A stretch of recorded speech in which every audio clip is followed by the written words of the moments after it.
अस्सलाम वालेकुम, मैं हूं Najmus Saqib and welcome back to exploring with Najam. मेरी आज की वीडियो भी फीफा वर्ल्ड कप से रिलेटेड है कि किस तरह हमें देखने को मिल रहा है कि मुख्तलिफ ममालिक की कौमें अपने अमल से पूरी दुनिया में अपने आप को रिप्रेजेंट कर रही हैं और एक महज़िब कौम होने का सबूत दे रही हैं। इसकी एक मिसाल कतर भी है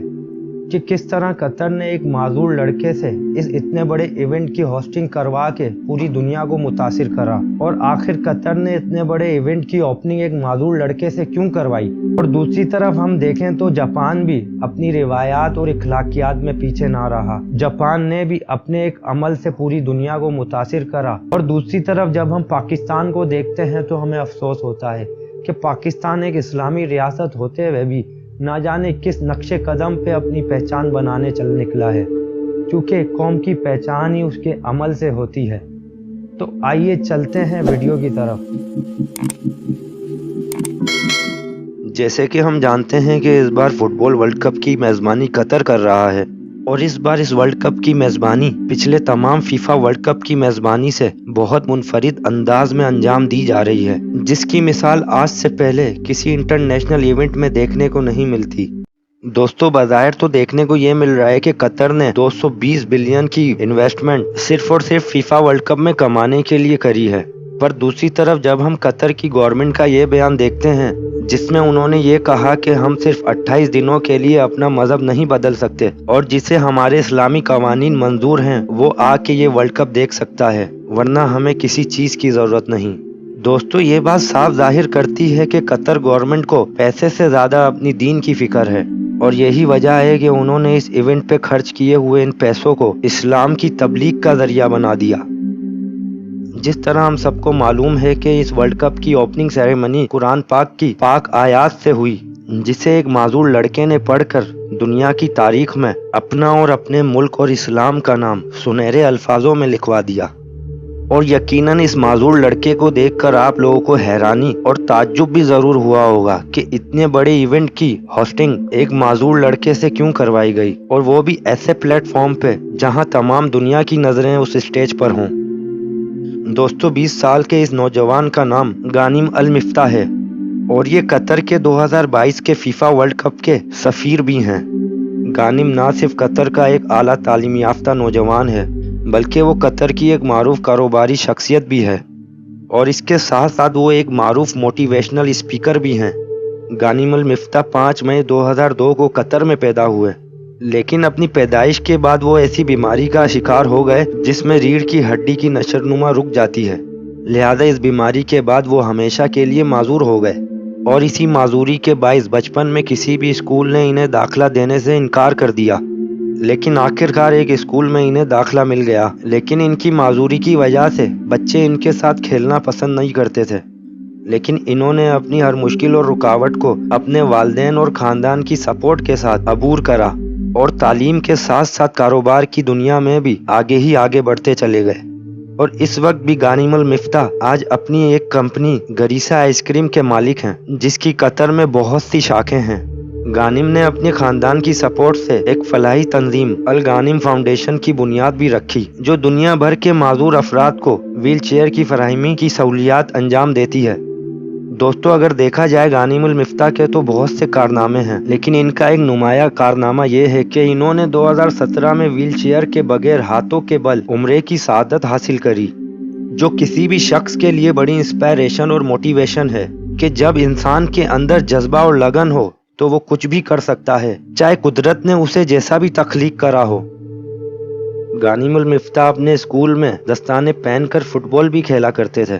जबकि इसके अलावा वो एक बेहतरीन तैराक भी हैं, और समंदर में 200 मीटर तक तैराकी के जौहर दिखा चुके हैं।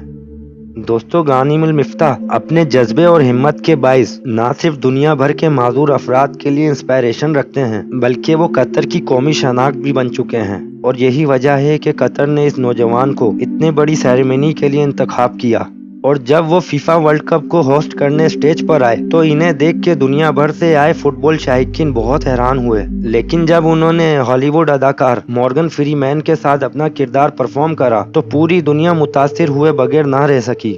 जहां उन्होंने मॉर्गन फ्रीमैन के पूछे गए उस सवाल का जवाब दिया کیا دنیا بھر کی مختلف قومیں اور ثقافتیں اور نسلیں ایک ساتھ رہ سکتی ہیں؟ جس میں اس نوجوان نے اس کا حل قرآن پاک کی خوبصورت آیات سے دیا، جس کا خلاصہ یہ ہے کہ اللہ کے نزدیک انسان کی نسل قوم صرف اس کی پہچان کا ذریعہ ہے۔ اس کے علاوہ رنگ، نسل، زبان اور کوئی دوسری چیز انسان کو ایک دوسرے سے افضل نہیں بنا سکتی، اور اللہ کے نزدیک افضل وہی انسان ہے جو اللہ پاک کا تقوی اختیار کرے، اور یہی کامیابی کا رستہ ہے۔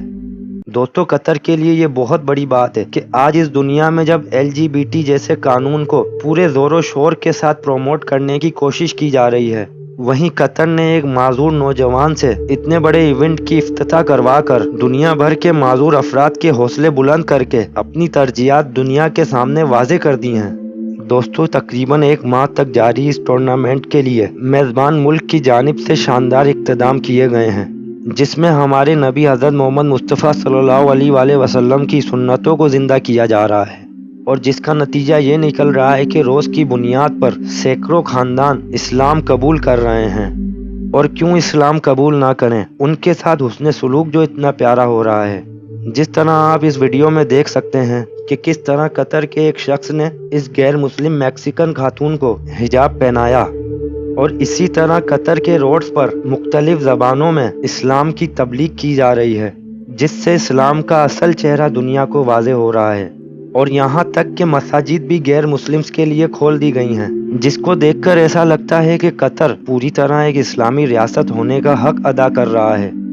دوستو، اس ورلڈ کپ کی خاص بات یہ ہے کہ جہاں قطر نے اپنی اسلامی تعلیمات اور روایات کا شاندار مظاہرہ کیا، وہاں جاپنیز بھی اپنی روایات، اخلاقیات اور تعلیمات سے پیچھے نہ ہٹے، اور انہوں نے اس دنیا کی مہذب قوم ہونے کا ایک ثبوت دیا، اور دنیا کو یہ بتا دیا کہ جاپنیز یوں ہی کامیاب نہیں۔ دوستو، اس ورلڈ کپ میں ایک انوکھا واقعہ یہ دیکھنے کو ملا۔ عموماً ہم دیکھا کرتے ہیں کہ میچز کے بعد آڈینس اپنے کھانے پینے کا کچرا وہیں چھوڑ کے چلے جاتے ہیں، جبکہ اس ورلڈ کپ میں یہ دیکھا گیا کہ جاپان کے میچ ختم ہونے کے بعد بھی جاپنیز آڈینس اپنی سیٹوں پہ بیٹھی رہی اور اسٹیڈیم خالی ہونے کا انتظار کرتی رہی، اور جوں ہی اسٹیڈیم خالی ہوا تو انہوں نے اپنا کوڑا کرکٹ اٹھا کے وہاں کی صفائی کرنا شروع کر دی، اور پھر میڈیا پہ جب ان سے سوال کیا کہ کیا آپ یہ میڈیا پہ آنے کے لیے ایسے کر رہے ہیں، تو انہوں نے جواب دیا، نہیں، یہ ہماری روایات اور تعلیمات ہیں کہ ہم اپنے ملک میں ہوں یا ملک سے باہر، اور جہاں بھی جاتے ہیں اپنے کھانے پینے سے جو کوڑا کرکٹ پیدا ہوتا ہے ہم وہاں سے اسے صاف کر کے اٹھتے ہیں۔ دوستو، اب اس بات پہ غور کرا جائے تو کیا یہ ہماری تعلیمات نہیں؟ کیونکہ مسلمان کے لیے صفائی تو نصف ایمان ہے، پر آج ہم اپنے معاشرے پہ نظر ڈالیں تو ہمیں ایسا لگتا ہے کہ یہ باتیں صرف کتابوں کی حد تک رہ گئی ہیں، اور اس کا عملی مظاہرہ ہمیں اپنی زندگیوں میں، ہماری سوسائٹیز میں دیکھنے کو نہیں ملتا، جبکہ یہ وہ باتیں ہیں جو ایک مسلمان میں ہونی چاہیے، اور مسلمانوں کو ان باتوں کی وجہ سے دنیا میں اپنا مقام حاصل کرنا چاہیے۔ پر دوسری قوم میں یہ باتیں دیکھ کر آج کا مسلمان صرف یہی کہتا نظر آتا ہے کہ یہ تو ہماری تعلیمات ہیں، اور دوسری طرف ہم اگر اپنے ملک کی بات کریں تو ہمارا ملک اپنی اسلامی تعلیمات چھوڑ کر نہ جانے دنیا میں کون سی پہچان بنانے کے لیے نکل پڑا ہے، جس کی مثال حال ہی میں پاکستان میں مشہور ہونے والی ایک لڑکی کا ڈانس ہے۔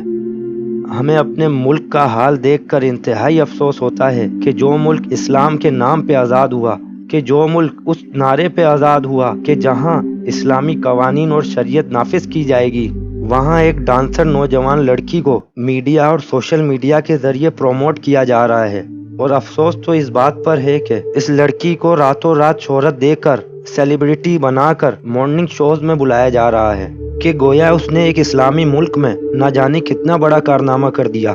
اور جہاں اللہ کا نام لے کر اس لڑکی کی تعریفیں کی جا رہی ہیں کہ ماشاءاللہ آپ اسٹیج پہ اکیلے ڈانس کرنے آ گئیں، آپ خود ہی ملاحظہ فرمائیں۔ اچھا، لیکن دیکھو آپس کی بات ہے سچی میں، جیسے ہوتا ہے نا جب دوستوں کا وہ ہوتا ہے تو ہمیشہ جس بچی کو ڈانس آتا ہے وہ کہتی ہے نہیں میں اکیلے نہیں کروں گی، کوئی ایک بالکل پیڑی جس کو ڈانس نہیں آتا اس کو ساتھ لے کے کرنا کانفیڈنس کے لیے، مگر تم ماشاءاللہ اکیلی گئی اسٹیج۔ اب آپ خود ہی فیصلہ کریں، ان باتوں کو دکھا کر یہ کیا ثابت کرنا چاہتے ہیں کہ ناچ گانا ایک افضل کام ہے، بغیر یہ سوچے سمجھے کہ یہ ہماری نوجوان نسل اور بچوں کو کیا پیغام دے رہے ہیں کہ آپ بھی ایسا ناچ گانا سیکھیں اور مشہور ہو جائیں۔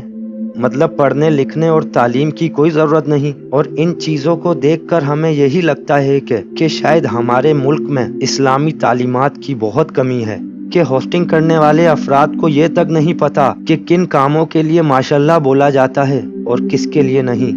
और कौन से काम इस्लाम में जायज़ हैं और कौन से नहीं, और किस चीज़ पे फ़ख्र करना चाहिए और किस चीज़ पे नहीं। अगर इंसान को इन चीज़ों में फ़र्क नहीं पता तो हमारी तालीमात फिर किसी काम की नहीं।